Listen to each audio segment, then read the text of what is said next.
I'm just looking at your share price over the last 5 years. Okay, it's saying to me that things started taking off in 2016, great in 2017, even half of 2018, and then it kind of in kind of some kind of decline.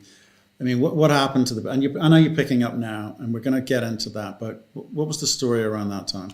Well, the company acquired the Moss property back in 2011, and as soon as we acquired that property, of course, the market price for ounces in the ground started to fall. So when we acquired the property, we paid about $10 an ounce in the ground, and the market was paying, and this was for a historic resource. And at that time, the market was paying about $120 per ounce in the ground.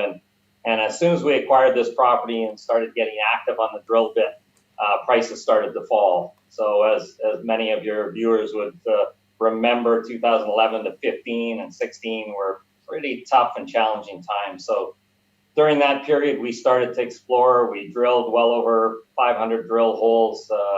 We ended up producing a PEA and going on to do a test mining facility. But the challenges were great. Of course, that $120 price per ounce started to fall. We were looking to put out that 43-101 report and capitalize on that increase. But by the time we got our reports out, PEA out, I think prices were paying about $20 to $30 an ounce in the ground.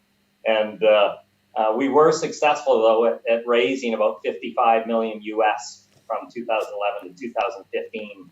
And that was all non-brokered financings, and it was high net worth private banking, primarily out of Switzerland. So we had some good inroads into Lugano, Zurich, and Geneva, and that really helped us develop the property in the early stages and get through to a PEA and then a feasibility ultimately, and earn 100% in this property. But so why the drop off from about mid 2018? What was the market just wasn't interested? Well, in 2018, we started to commission the project.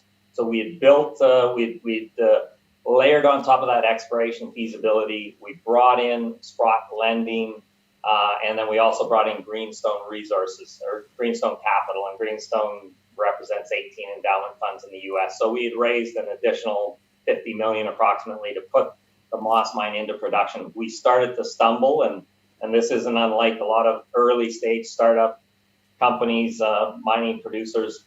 You run into some issues with crushing facilities, recoveries, solution management, the growth of a mining team.